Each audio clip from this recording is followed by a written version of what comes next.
All righty, we are live. Looks like it's going to be the weekly Kim on the road show coming from her car. Gotta get it where you can. That's awesome. It's wherever you happen to be. That's good. That's a good thing about our technology nowadays. All right. Well, before we get started, I'll go ahead and cue our intro.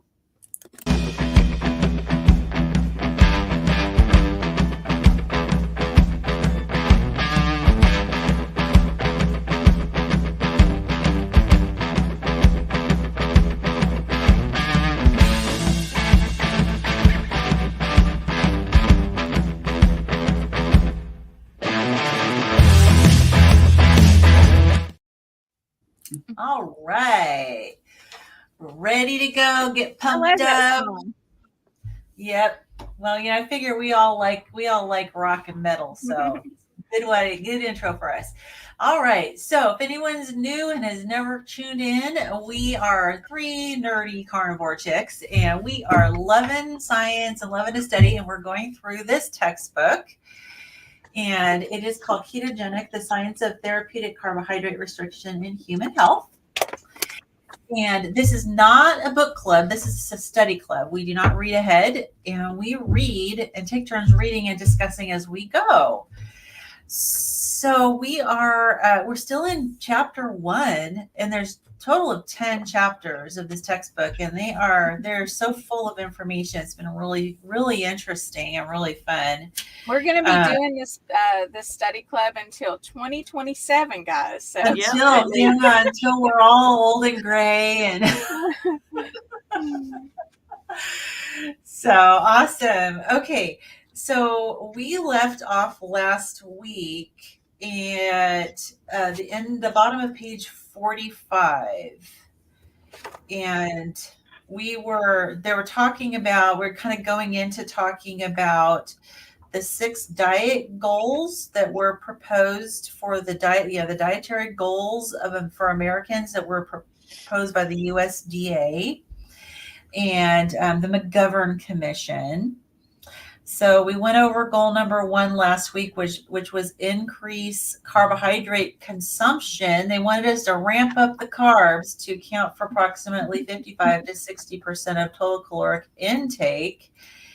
And it caused a problem because they were reducing dietary fat with more carbohydrates, and which don't satiate. They drive hunger. We eat more. We get fatter, which we have seen over the years. So, all right. So we are picking up in the next section. I dropped my book. You dropped that. Don't do that. Yeah. So, and I do think I have the table. Let's see we have a table that's going to be introduced. Oh, in the next section. So let me go ahead and get my little presentation pulled up here so I can make sure I have it.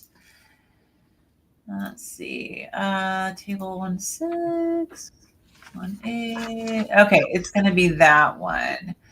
All right, Kim, you wanna do the pick up where we left off and start reading this section? I'll leave the table up because it's going to be mentioned in this section.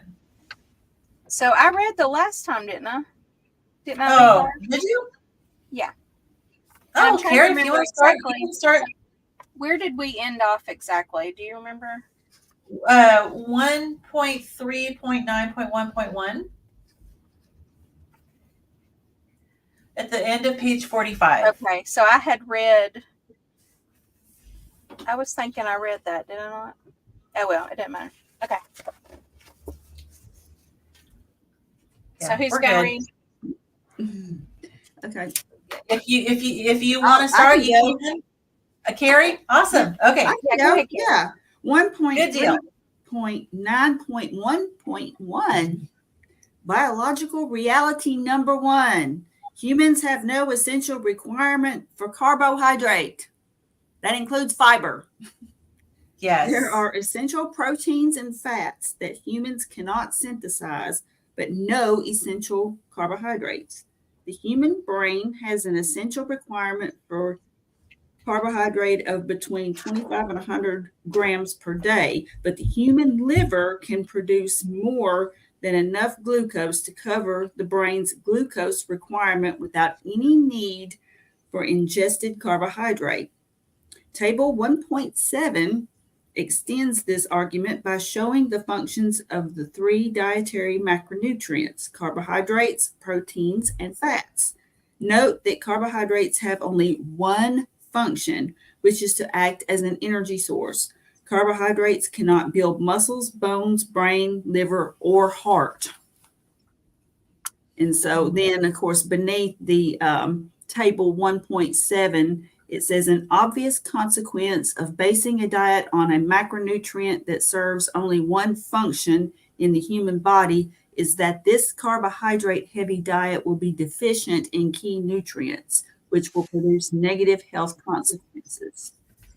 Wow, this is an interesting table. Like, Yep. if they, like if I would think if doctors were taught this, if we were taught this, it would really, to me, it would really solidify that we should be eating little to no carbohydrates. So, okay, so the table, the very last column, the column on the left is for carbohydrates, and it tells what the biological function of it is. So it lists only one. It's a source of energy as glucose. And then the middle column, it's saying versus protein and versus fat. So versus protein is the middle column. So protein has a lot more function. It's a source of energy as glucose and amino acids. It synthesizes enzymes and antibodies, maintains acid-base balance. It's responsible for repair and maintenance of tissues, for example, hair, skin, eyes, muscles, organs, hormone production, transport of molecules as hemoglobin, and the messenger transmits signals to coordinate biological processes. So protein does a lot. And then fat has about an equal number of functions. It's a source of energy as both glutones, ketones, and free fatty acids. It helps with vitamin absorption, particularly vitamins A, D, E, and K.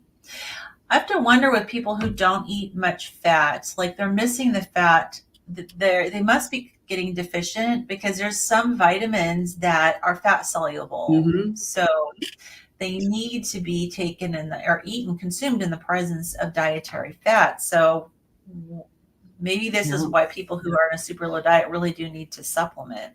And maybe that's why, so many people are so low on vitamin D too, That's possibly true. D especially, Yeah. Well, I mean, we tend to think of vitamin D as mostly like we get it from the sun, but if we, if we're trying to get some from our diets or people are supplementing, like I live in the Pacific Northwest, and so people are notoriously vitamin D deficient up here.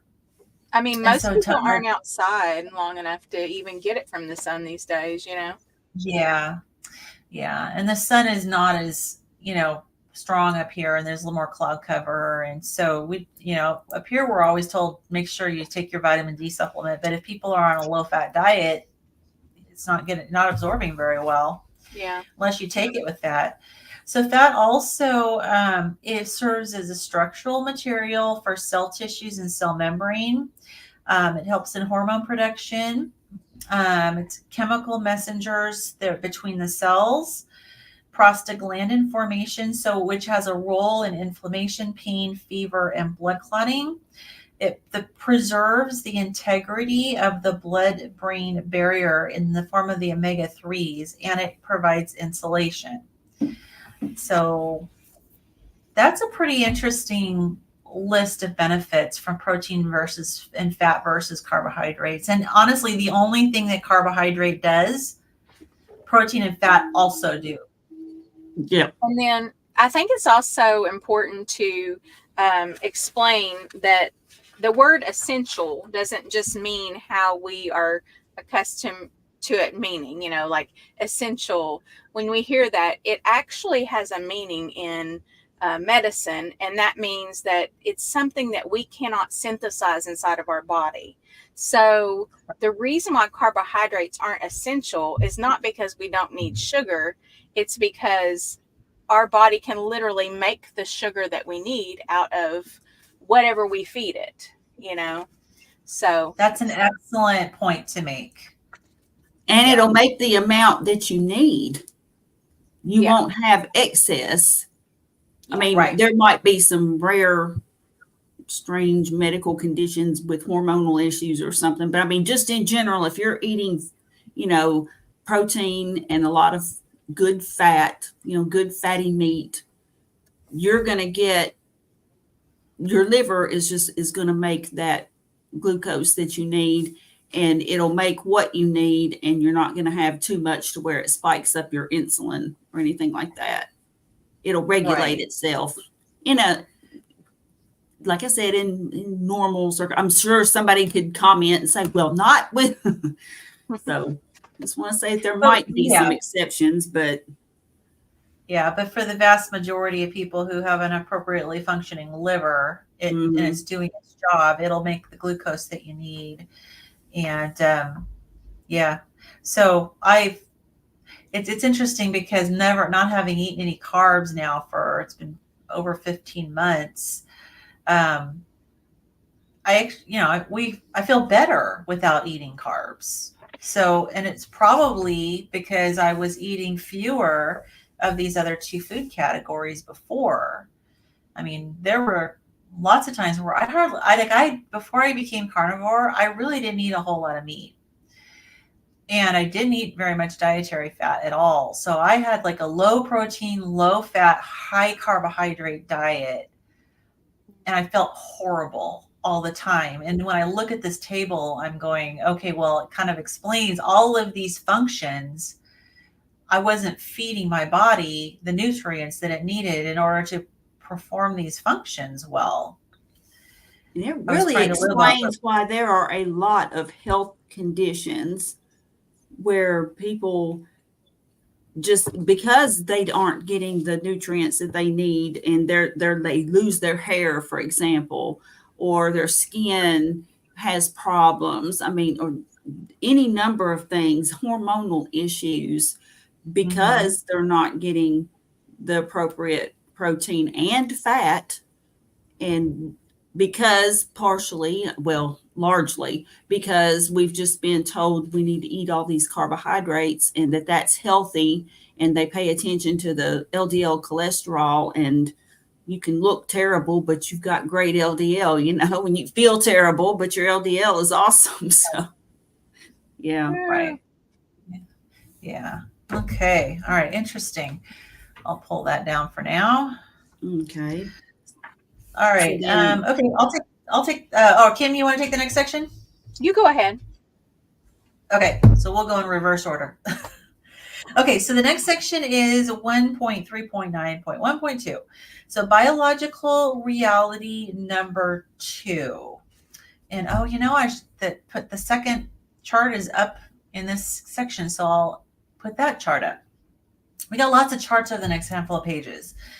Okay, the second biological reality number 2, carbohydrates do not satiate, they drive hunger. So the second biological reality that McGovern's committee overlooked is that carbohydrates do not satiate. Rather, one of the causes of failure is that the conventional low-calorie diets restricted in both fat and carbohydrate usually lead to hunger, which the patient is unable or unwilling to tolerate. This is especially true for a sugar-rich, ultra-processed food diet, for which the low-carbohydrate ketogenic diet may be helpful in alleviating symptoms. Already in 1960, Yudkin and Carey wrote, "It would seem from this that carbohydrate does not satisfy the appetite. It may even increase it because more dietary carbohydrate may lead to more dietary fat." Okay, well, that's not a bad thing, but they didn't know. This conclusion is supported by the observation that the addition of glucose to a reducing diet led to a decreased loss of weight. Thus, this could not be accounted for by the calories from the glucose and suggests that the glucose stimulated the appetite. As a result, the natural tendency for people eating diets high in sugar and other addictive foodstuffs is to eat more calories, what has been termed carbohydrate-induced hyperphagia. This is precisely what seems to have happened in the United States after 1977, and this is where it points to Figure 1.9. So this says Figure 1.9 shows that after 1976 to 1980, both U.S. men and women increased their energy intake from carbohydrates while reducing their intakes of total and saturated fats. The result, total energy intake increased by 6.8% in men and 21.7% in women.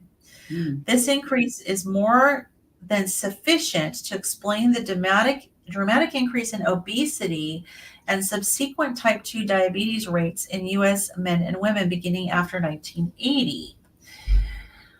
Okay, so the left-hand side is men, and the right-hand side is women. So according to the diagram here, so the key, the blue part is intake.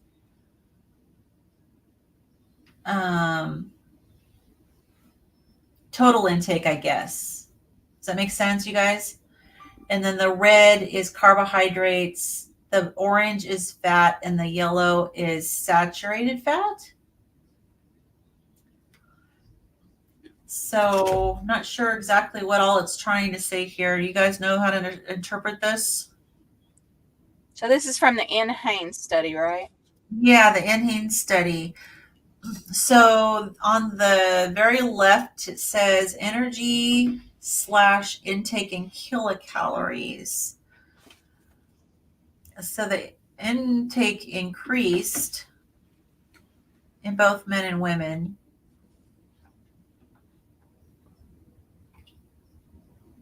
I don't really know what we're looking at. I don't understand why. I know the blue part says intake, but okay, are those years at the bottom, I guess? Those are years. Yeah, okay. It looks like those are years. So basically it looks like the energy intake in men from 1971 to 1974 was just above 1,000 calories, right? Or I'm sorry, I'm really confused. This is confusing. Total. This is confusing. 2,500, it looks like.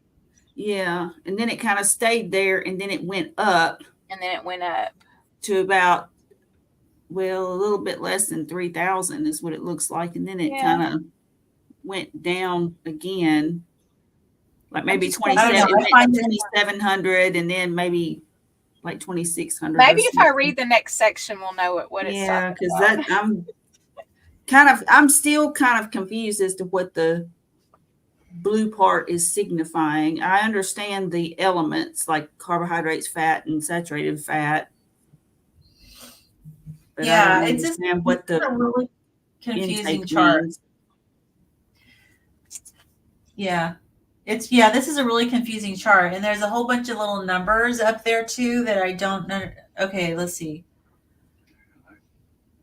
CHO. Yeah, carbohydrates, fat, protein ratios. Is that what this is showing? Is that the ratio?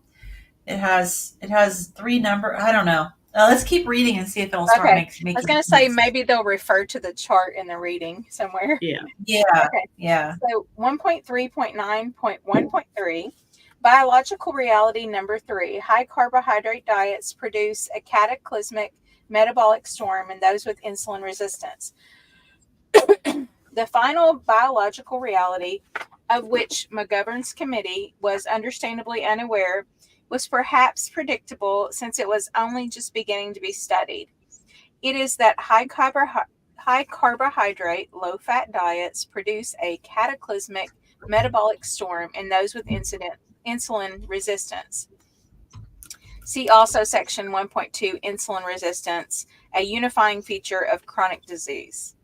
Unfortunately, in 1977, the condition of insulin resistance and its relationship to dietary carbohydrate excess was only just beginning to be studied. Even the man considered the father of insulin resistance, and of the metabolic syndrome, Professor Gerald Reaven, MD of Stanford University School of Medicine, who had begun also to identify the curative effects of carbohydrate restricted diets in those with his syndrome, eventually capitulated to a growing academic pressure to demonize fats and ignore any possible role for carbohydrates in the causation of CHD. What does that mean? Coronary heart disease. Coronary heart disease. That's so funny. That's not something we use in the medical field. I know. I mean, I guess it might be for some people, but I've never used it. So after publishing those studies showing the benefits of a degree of carbohydrate restriction as low as 17% of calories, Reaven inexplicably changed course. Instead of continuing to study truly low carbohydrate diets of 5% to 10% of calories, he reversed direction and began to promote a hybrid low-fat, high-carbohydrate diet that sort of addressed the insulin resistance problem while sort of keeping so-called bad LDL cholesterol, blood cholesterol concentrations low. It seems he never could quite accept the obvious and powerful message of his own research findings. It's possible that Reaven may have wished to avoid the fate of British professor John Yudkin, who, besides his novel studies of the low-carbohydrate diet for management of obesity, was amongst the first to warn of the dangers of sucrose, sugar. Instead, Reaven began to distrust his own findings, specifically that he had discovered an ultimate truth, that insulin resistance, not elevated LDL cholesterol concentration, is driving coronary heart disease and other chronic diseases. Instead, it seems that near the end of his career, he chose to ignore all the evidence he had painstakingly collected over 4 decades of meticulous research. In one study, Reaven's group followed a larger group of about 600 apparently healthy individuals over 5 or more years to determine whether hyperinsulinemia could predict coronary heart disease risk. In a second study shown in figure 1.11, Reaven and colleagues measured the level of insulin resistance in 208 initially healthy Californians whose health was followed over the next 4 to 11 years. To measure their levels of insulin resistance, researchers subjected study participants to the most specific and intensive testing ever devised, requiring constant infusion of glucose, insulin, and somatostatin. Note also, hypertension was the most common disease, followed by cancer, coronary heart disease, and type 2 diabetes in about equal numbers, with stroke being the least common. Clearly, for those with insulin resistance, future risk is not confined to heart attack or cancer. Another reason to take it seriously. Note also the strong relationship between hypertension and insulin resistance. See also section 1.2, insulin resistance, a unifying feature of chronic disease. Okay, so they actually mentioned two of the diagrams here in this but not section. The one we were wanting it to mention. But not the one we were wanting. I'm just gonna chalk that one aside, put that one aside as I don't understand it. Same. I see where it's referred to though. It was in the carbohydrates do not satiate, they drive hunger section. But we can talk about it. Yeah, that's the one I read, and it still didn't help. Yeah. I don't know. Maybe one of these things you go back and all of a sudden the light bulb turns on. The only thing I can think of is that it's showing that when you eat a higher percentage of carbohydrates, which is the red one, when you increase that, the amount, which is in blue, overall that you eat increases. Yeah, that's the only thing. That's kind of what I was getting from it. Yeah, that may be the point of it is that it drives hunger, because that's what they were saying is it doesn't satiate, it drives hunger. I think you're right, Carrie. Yeah, I think so. Yeah, because they let me go back to it. So the first couple of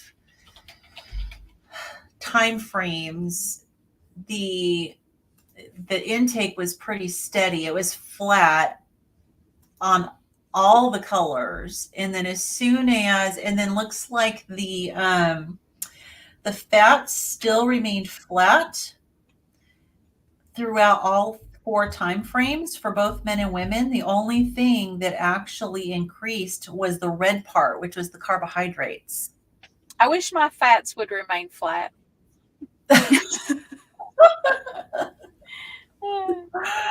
Oh, funny. Yeah, so I think you're right. So their fat intake remains steady over the whole period of time. The only thing that increased was their carbohydrate intake, which was the red, and that drove hunger, and their overall intake increased. Mm-hmm. I think you're right. That is a Yeah. really not easy diagram.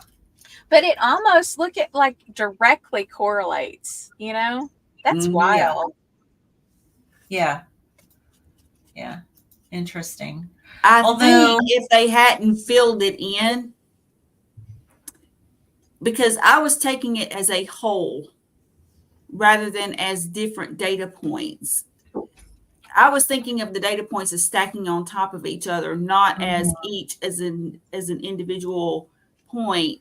With Me too. The blue, actually, like the blue is just showing how much, and then the little red dots are just showing how much of the red, and it seemed to me like all of it should have been a percentage of a whole, but that's not what it's. Yeah, but that's not what it's demonstrating. Well, but I mean, to me, it shows like every color up to the blue. Yeah. 2,500 calories, right? The blue should have been the whole thing, though. Is that what you're saying? Yeah. Yeah. Yeah. Yeah, it's kind of hard to read. But I think we figured it out. I think so, too. I think you got it, Carrie. Yeah. All right. Okay. I think that, I'm happy with that explanation. Okay, so go back to the other one. Yeah, there we go. Yeah. Somebody keeps messaging. So if y'all hear vibrating. Okay. So the explanation of this one says the percentage of apparently healthy individuals who developed coronary heart disease over approximately 5 years. So the left panel, which is in red, is the percentage of apparently healthy individuals who develop coronary heart disease over approximately 5 years, ranked according to quartile of blood insulin concentration achieved during a glucose tolerance test, showing that coronary heart disease risk rose progressively with increasing degrees of hyperinsulinemia. Okay, so all right, so this axis says the coronary heart disease percentage, and then I guess this is, but it goes up as they are given, I guess, more glucose during a graphs. I'm just going to be honest. I'm not liking their graphs either. Okay, so let's see if the right panel makes sense. So the right panel is the percentage of the same subjects in 3 tertiles of insulin resistance measured with the insulin suppression test who developed evidence of coronary heart disease. So predictably, testing of blood cholesterol concentrations would never have shown this clear distinction between those at low and high risk for future development of coronary heart disease. So what, I guess the more insulin resistant they are, the more likely they're going to get coronary heart disease? Is that what it's showing? That's how I interpret it. Yeah. I'd redo these graphs if I was rewriting this book. I think you should redo them, Lynn. I'd have to They should understand have them first. consulted you on this because you're our graph girl. That's right. You are a graph guru. I'm the math nut. Yeah. I mean, if the graph guru can't figure it out, like, guys, we need to redo these. And what hope You do know- we have of interpreting studies if, I mean, really? You know, my brain's also not really that good today because I just got back from a 4-day trip. Oh, yeah. And yeah, so Tuesday was our 34th wedding anniversary. Happy anniversary. Thank you. So we took off on Sunday and went to an island here on the Puget Sound called Fox Island. Ooh. And yeah, and it was cool because we were set to stay for 2 nights, and it was a beautiful Airbnb, like gorgeous, right there on the water. And like this house, it was like an apartment over these people's garage, but the house is like almost 7,000 square feet. Like, it is amazing. Wow. And like beautiful heated pool. We had our own private hot tub, gorgeous views of Mount Rainier and the water and the boats. It was really beautiful. Oh, wow. That sounds like fun. Mm-hmm. Yeah, we got to explore the island. Thanks, Mike. Glad Orca. No, it didn't Glad seem the orca sing with you. We heard some seals.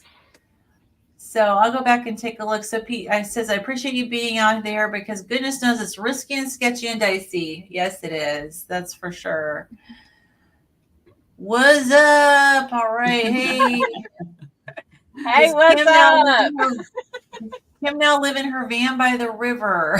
I do. It's a Suburban, though. So we're taking it up a notch from the old van. Yeah, it's good for a family of 6, right? Mm-hmm. Yeah. You won't get cold in the winter. Well, we're probably going to have to switch the time anyway, guys. So we'll have to report back to you guys about that. But we're going to have to figure it out because I'm the site administrator for the Healing Humanity, the new membership site, and Carrie and Adam, they have scheduled a weekly Zoom call at 2:00 my time, Pacific time, every Thursday, and we start at 2:30 my time. So we'll work something out. Well, we can always just totally switch the day too. I mean, we'll talk about it, and then we'll let everybody we'll talk know about it. Yeah, and that's another reason why I didn't get the stream, the link posted for the stream till I got home. I totally zoned, but I don't need the link till I'm ready to log on anyway. So my brain is still on island time, and just it's cool because we have so many islands here in the Puget Sound, and the island, it's like you get onto an island, it's just a totally different pace. Yeah, it's so chill. There's something about island people. That's what I want to be. So chill. Me too. Chill. Yeah. We love it. Oh, I forgot to tell you guys real quick while we're talking about like other stuff. My schedule at work is probably going to change drastically. We have a new scheduling system, and where I'm not going to be charge nurse anymore. I'm basically just in with everybody else. So I don't even know what my schedule is going to be. I may be working some 11A to 11Ps. So yeah, it's just kind of up in the air right now, but so we'll just be flexible. Yep, that's right. We'll work it out. Yeah. We'll try to make sure we post the next week's session a lot earlier, and so people can plan. So, okay, so let's see if this one makes a little bit more sense. So, because this was also referred to in the section that you just read. So it says number of clinical events observed over 4 to 11 years as a function of insulin resistance at baseline. So it looks like the bottom part where it says the -4 or less than 4.4, and then 4.4 to 7.8, and then greater than 7.8, says that's steady state plasma glucose concentration in millimoles per liter during a constant infusion of somatostatin, glucose, and insulin. So they're looking at during this infusion, what did their plasma glucose do in response? I'm assuming this is somehow an indicator of how insulin resistant they were. And I'm this is not guessing. really that clear because we're in America and we don't go by that. Yeah, Well, it's that's clear. true. Maybe it's clear somewhere else. But it says in Across the 200. pond. Yeah, if it's clear Yeah. somewhere else, you guys let us know. Let us know. Yes. So it says the 208 subjects in the study were divided into 3 tertiles on the basis of their steady state plasma glucose concentration infusions. Oh, so this is how much glucose they were getting infused. Does that sound right? Okay. Oh, Okay. So the more Yeah, glucose, basically, It's based, yeah. So it's based The more on how problem. much they were getting infused.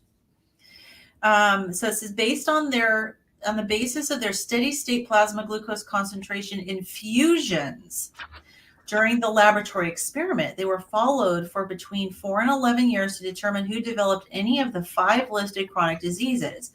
The number of clinical events experienced increased dramatically in those with mild to severe insulin resistance. So I'm confused then. Was it the infusion or was it their reaction to the infusion? I don't know. Based on this, it's confusing. But the bottom line is that it looks like the group with the tall column are those who are the most insulin resistant, and they are the ones that developed the most variety of diseases over the study period. Again, not the greatest explanation for the graph. The graph is probably okay. So I pulled up a little graph. 4.4 millimoles is equivalent to 80 milligrams per deciliter, which would be what we would measure in. So, and then it says 4.7 would be 85, and 7.8. Hang on, sorry, I'm having to look at a table, but I don't think it gives 7.8 on here. 6.8 is one. Oh yeah, here it does. 7.8 is equivalent to 140. So basically the far right column would be greater than 140. So their blood sugar. Yes. Yeah. So Okay. So basically it's what we already know. The lower you keep your blood sugar, the less health problems you're going to have. I mean, right. I mean, look at the less community know that. Mm-hmm. Yeah, and so I mean, look at the far left column. It's like that's crazy. A tiny little itty bitty smidgen of blue, which is hypertension, and that's it. None of these other illnesses. So the blue is hypertension, the orange is cancer, and the dark blue is coronary heart disease. So the middle column had a little bit of coronary heart disease.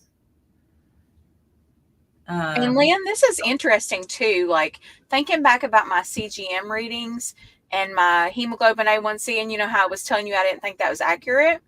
Well, I was never above 140. I mean, like maybe 1 or 2 spikes in, a couple week period if I were to put some of that stuff in my coffee that I shouldn't have been putting in there.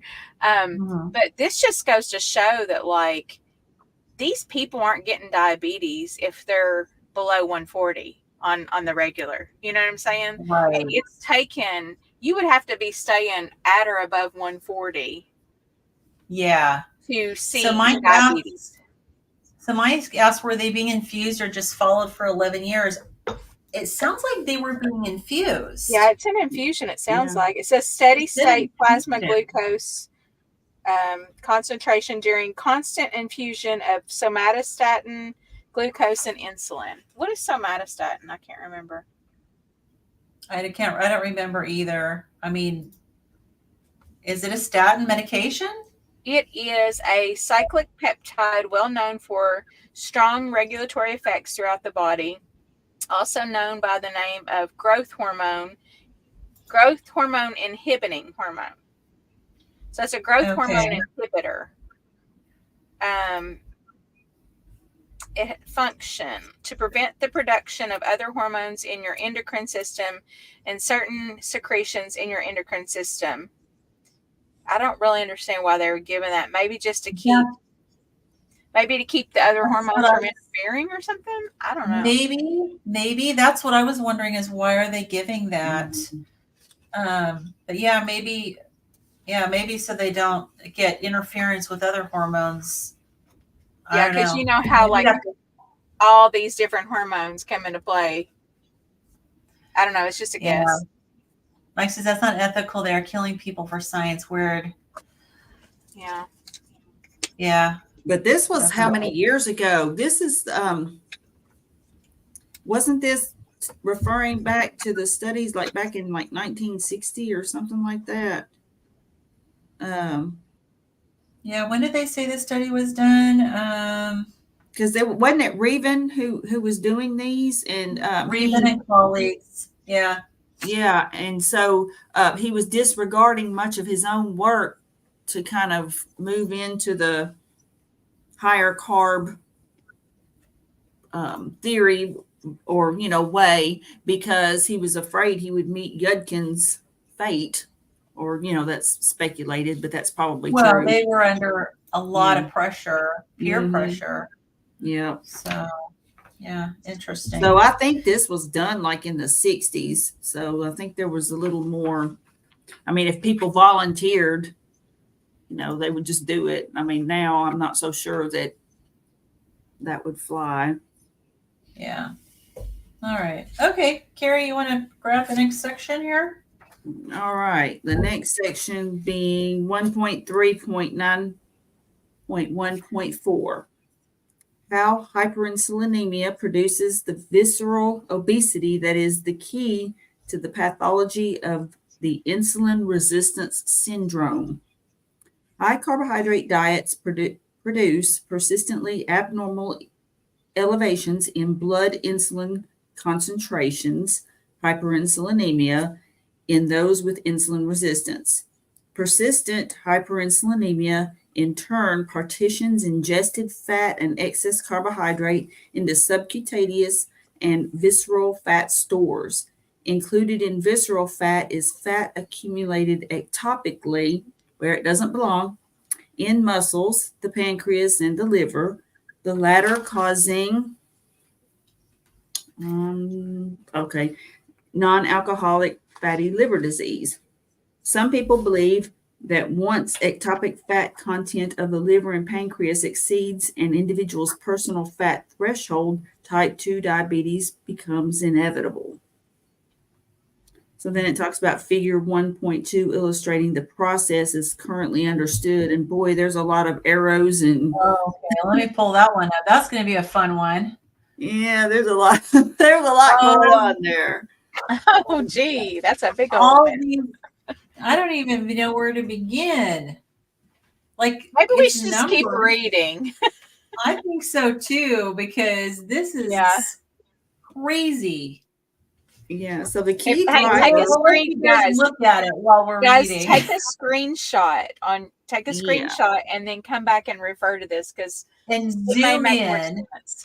Yeah. Yeah. Yeah. Yeah, because I think it's going to talk about that cycle, but I think it's better to maybe do it through the reading flow of the reading rather than trying to interpret. I agree. Oh, yeah. And you know what? Before we Mike says, when's the test? I'll cram right the night before. That's a good thing we're not being tested on this. I almost forgot, and this is kind of a little off subject, but it's for last, because Kim mentioned your CGM. Mm-hmm. I wanted to tell you, I know you guys are you're part of the Healing Humanity Life member site. Get on there. Dr. Nelson posted a discussion in the diabetes group that you might be interested in. Okay. Oh, okay. It has to do with why your hemoglobin A1C can go up when you're on the carnivore or really low carb diet. And there's been some back and forth with the discussion. So it might be something that you can look at, and maybe you can even ask him some questions. Okay. Sweet. Awesome. We'll check it out. We love Dr. Nelson. Yeah. I was going to tell you when you brought it up, and then my brain it left. Lynn, And it you just have came got back. a lot. You've got a lot of responsibilities, lady. Yeah, you sure do. Yeah, my brain is so full right now. Well, I'm You glad need to they've do a got core you. dump. I'm glad they've got you on this Healing Humanities documentary. That I mean, yeah, Healing Humanity, not Humanities. No, thank you. Humanity. Humanities. Yeah, we're I'm going to glad go they've got you interplanetary. because I think you're probably Thanks. really good. Oh, Yeah. thanks a lot. Okay. All right, carry on. All right. So, figure 1.12 illustrates the process as currently understood. The key driver of this ectopic fat accumulation, especially in the liver, is increasing insulin resistance in an expanding mass of adipose tissue cells. But once these fat cells become insulin resistant, free fatty acids, FFA, accumulate in the bloodstream, ready to be deposited as ectopic fat in skeletal muscles. The pancreas, and in the liver. Ectopic fat accumulation in skeletal muscles impairs their ability to serve as a reservoir for any diet-induced increase in blood glucose concentrations. As a result, blood glucose concentrations remain elevated after eating, stimulating further insulin sensitivity. Mm-hmm. Okay. Yeah, I think so. As I was thinking Yeah, that. IS, that's probably insulin sensitivity. Yeah. So that's number 6 on the it's interesting. I'm looking and I'm kind of following along the diagram as you're reading. Yeah. And it is kind of explaining as you follow along. So this is it's number 6 in the figure is where we're at. Yeah. Yep. It like number 5 was the muscle. It shows the muscle tissue. So if it's full of fat, it can't properly. I would think that would utilize be it. insulin resistance. Me not too. insulin That's why I sensitivity. was wondering if it stood for something else, because it'd make you more resistant if you couldn't, because it was saying that ectopic fat accumulation in skeletal muscles impairs their ability to serve as a reservoir. So since it's impairing So the they're ability, crammed full. Like think yeah, about we're thinking about like Yeah. the cargo, or Mhm. the train model where I've heard so many times where they're, the insulin's packing it in, and it's packed it into to the muscles. It's unless you're actively using some of it, there's no, it's making some extra fat in there. So you've stored fat everywhere, and it's can't pack it anywhere else. Yeah. So So I would I'm think that wondering would if that's a typo, because that doesn't make I think sense. It might so. be. I That think would it have to is lead to because more insulin resistance, wouldn't it? Yeah. you would think so. Either that or we're using the wrong terminology for the acronym IS. Yeah, But I think it's a typo. I think Yeah. so too. I think it might be. Okay. Well, let's see where else we can go. Unless it's like serum insulin. Yeah, but that'd be Like, kind of could it be- redundant to say it that way, wouldn't it? Well, I mean, if they're Oh, maybe talking it's about secretion. insulin secretion, yes. Oh, maybe that's it. I don't know. That's Because logical. I think this process is driving insulin resistance, but I don't know if we're there yet. So it might be insulin. Yeah, it might be insulin secretion. It I don't know. causes your. You would think they would just come out and say that though. Instead of putting Well, that- I haven't seen this acronym before, so you'd think that the first thing they would do would be to spell it out. yeah. Oh. All right. Well, let's see if we get assume some clarity. Let's assume it's insulin secretion. Yeah, and That then makes we'll more go sense. on.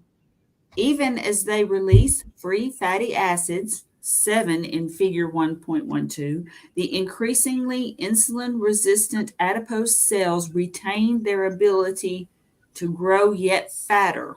But to avoid developing the metabolic syndrome, including insulin resistance, type 2 diabetes, and coronary heart disease, it is critical that this fat is stored in many small hyperplastic fat cells rather than in fewer but much larger hypertrophic adipose cells. But as fat cells grow, they accumulate two chemicals, 4-hydroxyminol, 4-HNE, and ceramide 1-phosphate, CIP, that prevent their division into more smaller cells, worsening the problem. So this may have nothing to do with, but I've heard like that some people, their cells just don't, like some of them, like some people will make the smaller cells and it prevents them from getting insulin resistant, but then they get larger, the person gets larger. And then other people, their cells just keep getting fatter and fatter, and so they get fat too, but then it makes them type 2 diabetic. Yeah, So, some people actually produce more fat cells. yeah. So this is saying as fat cells grow, they accumulate two chemicals, the 4-HNE and ceramide 1-phosphate, CIP, that prevent their division into more smaller cells, worsening the problem. So I was just wondering. So their fat is like, their fat cells are growing bigger. Yeah. They're growing bigger. Yeah. Yeah. Which I don't claim to know. I remember hearing a lot about like either like fat hypertrophy versus like producing more, but I can't remember exactly, but I don't remember exactly what was said about it, but I do remember that a lot of times making more fat is actually kind of protective, like it's your body's way of protecting you from getting diabetes. So you will see some people who are really large that maybe, I'm not saying they're not metabolically unhealthy, but they're not as, like, their numbers don't look as bad as someone who's smaller. It is a protective feature of some people than when they get more subcutaneous fat, more adipose tissue, and it serves as a protective mechanism instead of increasing the risk of developing type 2 diabetes. It sounds like this is what it's saying here. And I think that is insulin secretion, because if you look at what it says, I'm going back, guys, sorry. But no worries. Where it said, as a result, blood glucose concentrations remain elevated after eating. And then it says 5. It says number 5 in the figure, which was blood glucose. And then it says stimulating further IS. And then it says 6, and that's blood insulin. So blood insulin, right? So secretion. So it has to be secretion. Yeah. We need to edit though as we go and just say, on the second edition, could you please correct these things? No kidding. I'm writing it in here. Yeah, that would have been good for them to write it out.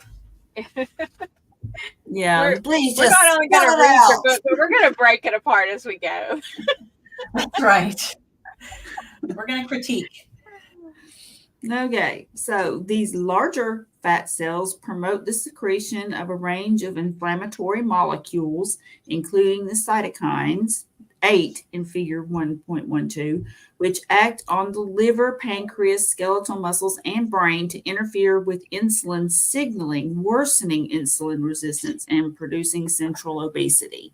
Okay. Insulin-resistant fat cells also reduce their secretion of the hormone adiponectin, 8 in figure 1.12, which would normally reduce circulating free fatty acid concentrations, increase tissue glucose uptake, and reduce ectopic fat deposition in the liver and skeletal muscles. Instead, reduced adiponectin concentrations worsen ectopic fat disposition. The liver worsens the inflammatory state by secreting peptidase 4, DPP4, 9 in figure 1.12, which enhances inflammatory secretions of macrophages in the fat tissue, further contributing to insulin resistance. Woo, Lord. This is The very liver- hairy. This is hairy. It is. It is so Yeah. involved. So glad there's no test. Yeah. Right. Because it would take me a week just to learn this one page. Except for Mike, there will be a pop quiz on the diagram.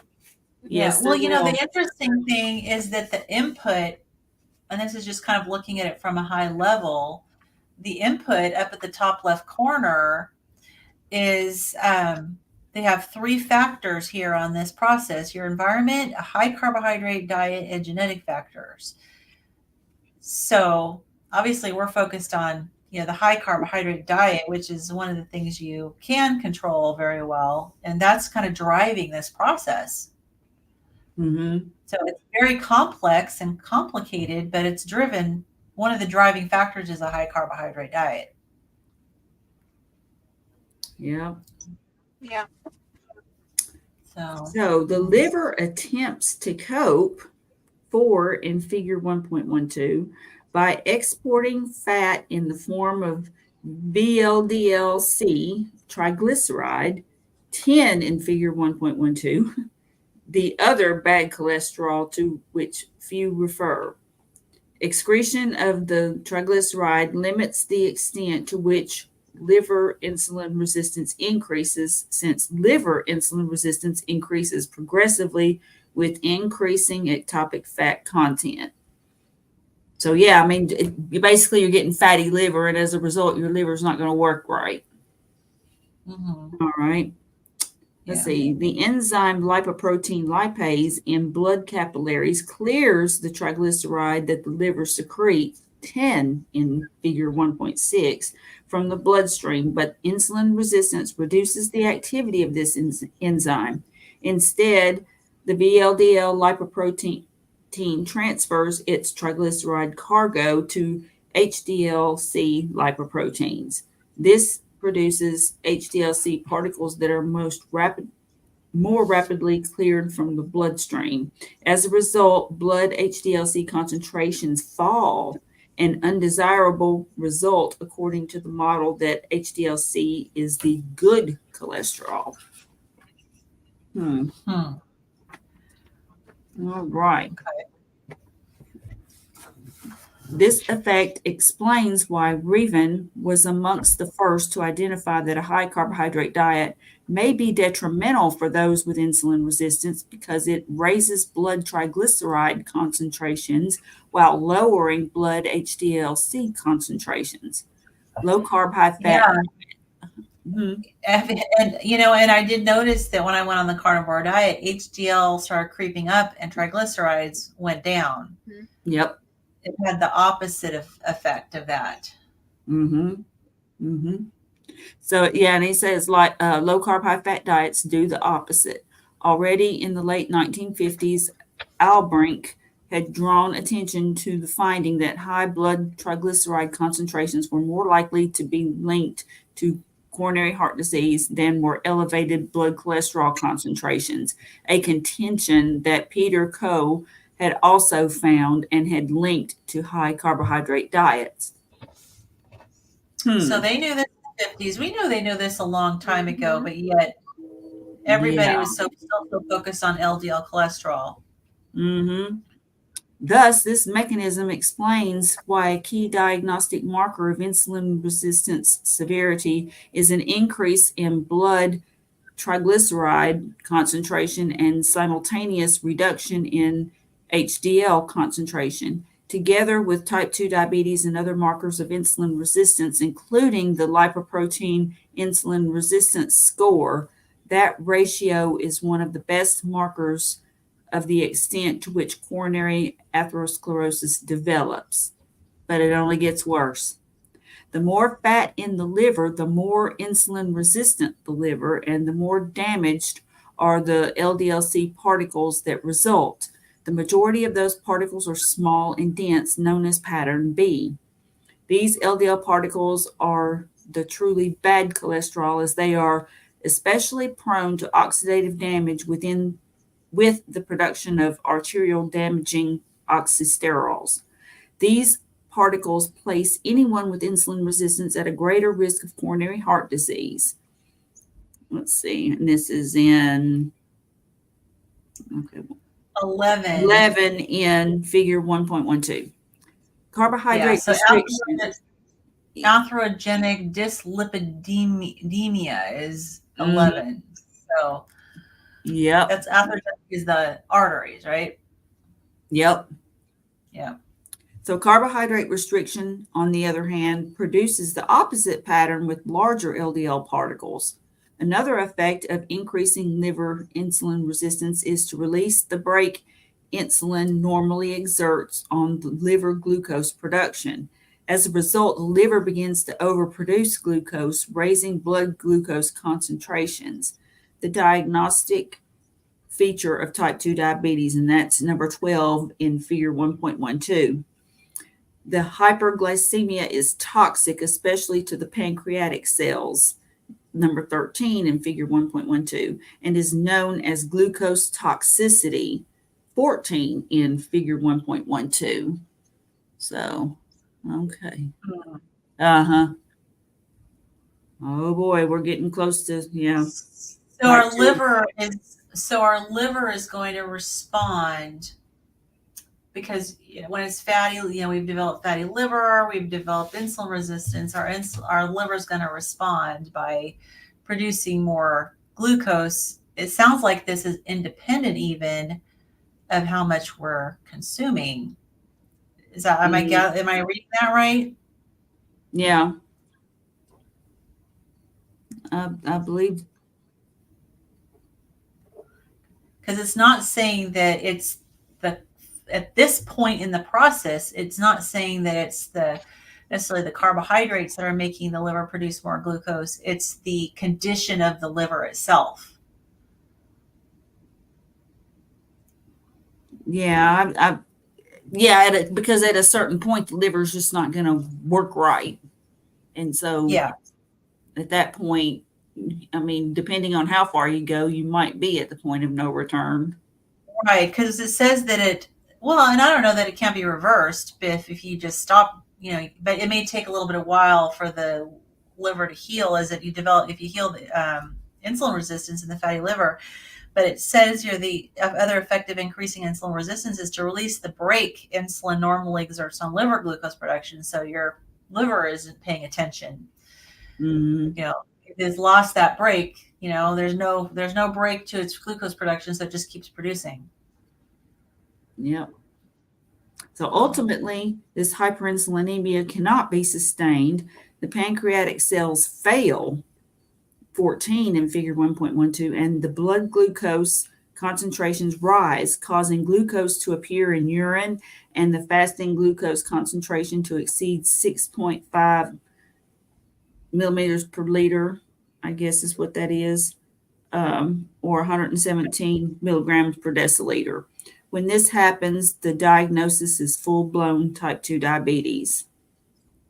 Pancreatic insulin resistance also removes the brake insulin exerts on glucagon secretion from the pancreatic cells, number 15 in figure 1.12.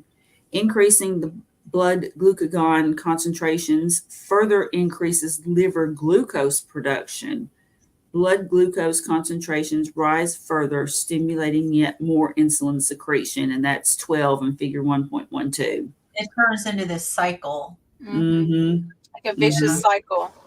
Mm-hmm. Very vicious. In time, the fatty liver also becomes glucagon resistant.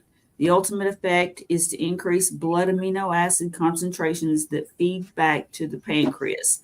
Number 16 in figure 1.12, the liver-pancreas axis to further increase pancreatic glucagon secretion. This stimulates further glucagon secretion, causing liver glucose production, establishing a vicious cycle. Yeah, that's what we were saying. Finally, insulin increases secretion of aldosterone, which increases sodium retention in the kidneys, increasing water retention and potentially increasing blood pressure. Insulin activates the sympathetic nervous system, which may further raise blood pressure by promoting vasoconstriction in arteriolar blood vessels. So that's number 17 in figure 1.12. Inflammatory damage to the lining cells of the blood vessels, the endothelium, compound this, causing reduced ability to secrete the vasodilator substance nitric oxide. Not shown in figure 1.12, the brain may also become insulin resistant with consequences for food intake, reward, and mood.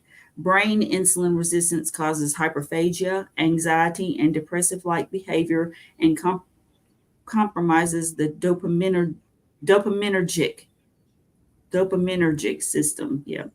Such effects can induce reduced compliance to medical treatment. Let me read that again. Such effects can induce reduced compliance to medical treatment. At the end result is metabolic syndrome, 18 in figure 1.12, that comprises type 2 diabetes, arterial hypertension, atherogenic dyslipidemia, and central obesity. In contrast to these examples, other cells retain their normal responsiveness to insulin. So I've heard Dr. Bickman talk about that because, like, he would say that, like, insulin resistance only applies to, like, some of the cells, and then some of them are actually just because they are still sensitive, that they actually overact, and like that happens like with PCOS in women, because it's overacting with the increase in insulin. That ties in. Yeah, and we learned that earlier in chapter 2, that different parts of the body can have varying degrees of insulin sensitivity or resistance at the same time. Mm-hmm. So it's not like your insulin resistance, every cell is equally insulin resistant. Right. What I thought was interesting was it said such effects can induce reduced compliance to medical treatment. I assume that it means the medical treatment isn't working as well as it should. But my thought is, why doesn't this prompt the doctors to change the medical treatment? Like, from what I'm gathering here, if you would recommend, instead of throwing everybody on a hypertension medication, if you would recommend, okay, let's start with our diet. What we need to do is reduce carbohydrates. That's going to reduce insulin. That's going to make you get rid of all this excess water. That's going to bring your blood pressure down. It's like it happens so quickly. And why don't they know that? Like, I don't know. I mean, everybody that we know knows that because they've seen it in their own body. Heart rate goes down, blood pressure goes down, swelling goes down. But yet they want to say, oh, no. Hold on. Okay, so that guy scared me. Oh, there's my son. What they want to say is that we need to reduce salt, right? Yeah. Guys, I've got to let him in. Okay. Anyway, so I'm on my baby. Okay, but anyway, what they want to say is reduce salt, and it just seems so basic that. How are we not getting this? How's modern medicine so advanced, but yet they're not getting the simple stuff? It seems like there's so much of evidence we're seeing these people who did these scientific studies, and as they were talking about in this section, this guy even ignored his own findings. So the pressure that this Raven guy, he was obviously under pressure, right? And I guess if it doesn't fit the narrative, you don't want to push that, right? Right, exactly. I'm sorry, I need to. Hello. Yeah. I was just listening to Yes, I'm an in the middle of interview this class today thing, but I'm with this journalist. I'm going to have to go figure out what the book that she wrote, and it sounded super interesting. Mm-hmm. I'll maybe put it in the comments, but she was talking about how all of the doctors learned use the Merck manual, for Mm-hmm. learning pharmacology, learning about the medicines. She's just come up published this book where she's looking at the FDA, the government regulatory agencies, and all the problems with them. But she was, she in her book, she's pointing out errors in the Merck manual, Oh, things that are outright wrong, things that were omitted. And so I'm like, okay, intrigued now. I'm going to have to yeah. go figure out what book she was And and put it in the that's like comment. the medical source to go to. Everybody gets a Merck manual, in nursing Mhm. school, I'm sure in school to be a physician, also they hand them out. Oh Got yeah, about this really absolutely. thick Merck manual, right? And Um, you think, I mean, Merck is a drug company, and mhm. so I never, even when I was in That nursing school, I never I realized thought, okay, that. well, they must know the drugs. So Oh what yeah. better? But yeah, but they have major conflicts of interest. They But want yeah, their our drug. Merck manual that we got was like about disease processes. It wasn't about drugs. So wow, that's But eye what's the opening. solution? But what's That the is very solution? that's mm, very eye opening, Lynn. That goes back to, follow the money, right? Oh yeah. Well, I mean, yeah, because even if it's about disease processes, the solution is a drug, right? Yeah. Yeah. They're gonna and and the way that, like, why would they want to suggest in their manual, oh, if you decrease the carbohydrates, you'll decrease the insulin, you'll decrease Yeah. the Then you're not going to need these yeah, drugs. you're not going to need your right. hypertensive medication, Okay, I found it. antihypertensives. Okay, I found it. So the book is called. It's by Cheryl S. I'm going to type it in the comments here. Whoops, what did I just do? Okay, so it's Sharyl, Cheryl, Attkisson, Atkinson, and the book is called Follow the Science. And then colon, how big pharma misleads, obscures, I hope I'm spelling all this right, and prevails. Okay, that's her book. It sounds like it just came out. Mm. Okay, I put it in the chat. So I, that I sounds like love an Mike's. interesting one. I love Mike's comment. He said he should have taken the chemistry prerequisite before taking this class. I think I should have too. Mike, listen, I got a D in chemistry, okay, and then I didn't retake it, so this is what we're working with. I actually taught high school chemistry for Oh yeah. 1 year when I was I was probably 26, 25 or 26 years old. And that was a long time.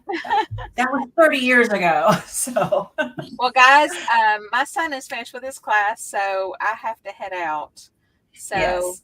anything? Awesome. Well, this is a good place to stop, anyways. That was like a brain full.